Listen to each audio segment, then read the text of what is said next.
Quand on considère aujourd'hui la langue française, on ne parle seulement de la France, mais de la francophonie.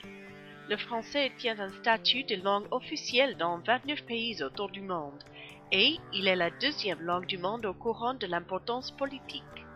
Le français occupe une position stratégique comme langue administrative, langue de l'éducation, langue du militaire, langue de la justice, langue des médias et langue du commerce et des affaires. Dans cette vidéo, on vous présente 6 personnes qui parlent français, soit comme langue maternelle, soit comme seconde langue. On va examiner la manière dont chacun d'entre eux utilise et aperçoit le français.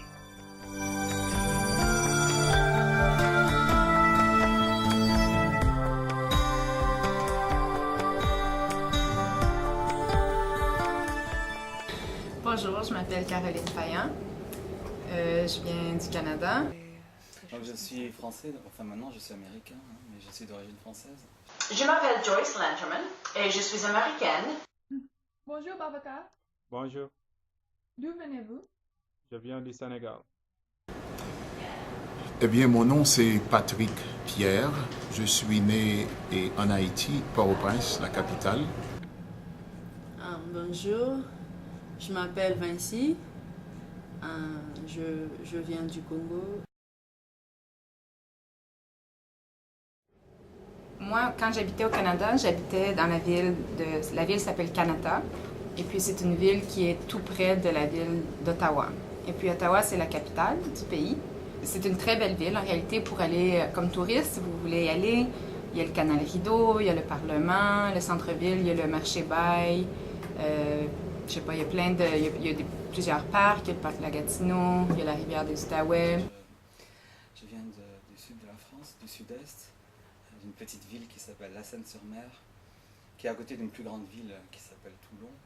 C'est le début de ce que vous appelez la Riviera française, mais les Français préfèrent appeler ça la Côte d'Azur. Donc c'est très agréable parce que c'est au bord de la mer, il fait très beau presque tout le temps. Et la plage, l'été, parce que la Méditerranée c'est une très belle mer, donc c'est très agréable. La ville, je suis issu de Port-au-Prince. Et Port-au-Prince est la capitale d'Haïti. Haïti, qui se situe dans la Caraïbe. Haïti fait partie des grandes Antilles. C'est Cuba, et puis Haïti, la Jamaïque, etc., etc.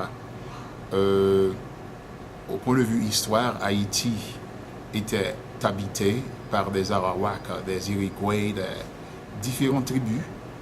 Et puis, avec l'arrivée de Christophe Colomb et surtout des Espagnols, on a décimé, on a tué ces gens-là, la majorité d'entre eux.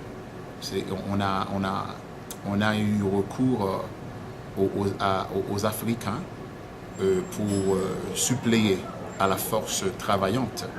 Et c'est ainsi que mes ancêtres ont fait la traversée de l'Afrique vers l'Amérique. Et puis mes parents, particulièrement, ont été achetés par des colons en Haïti.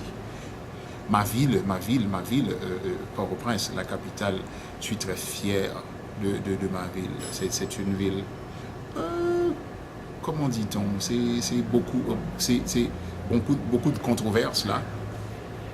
Il y a eu une époque, dans les années 80, la majorité des millionnaires de la Caraïbe vivaient à Port-au-Prince. Et tandis qu'il y avait beaucoup de gens pauvres là aussi. Maintenant, ça a changé, mais c'est une ville avec beaucoup de culture, beaucoup de vie.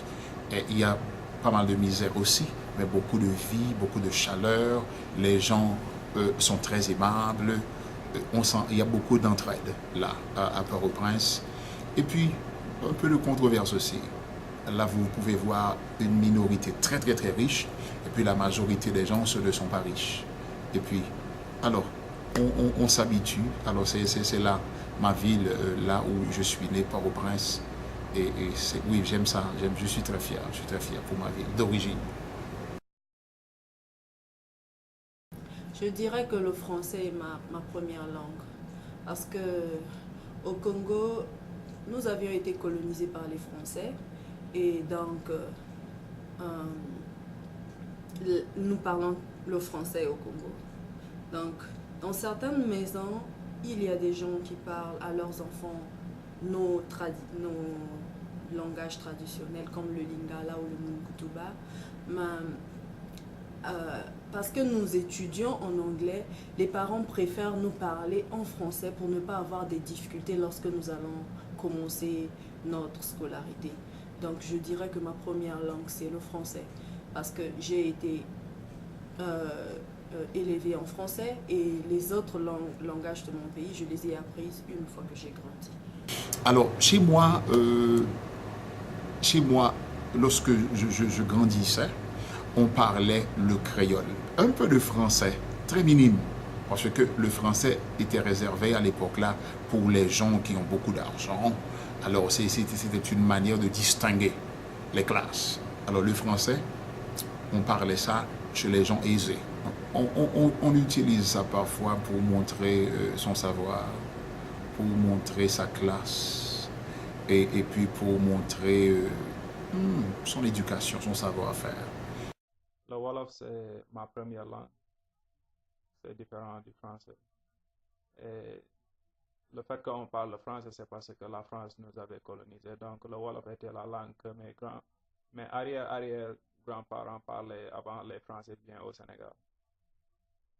Il y a, je pense, 25 autres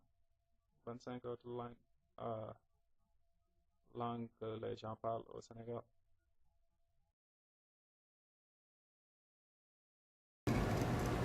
Dans les discours, par exemple, discours des chefs d'État ou discours officiels de ministres à l'école, on utilise le français. On utilise le français.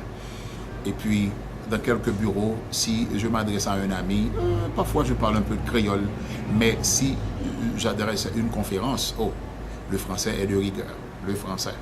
Il y a un sentiment que le français est la langue de romance, de couture, de haute cuisine, mais en général, les Américains ne s'intéressent pas beaucoup aux langues.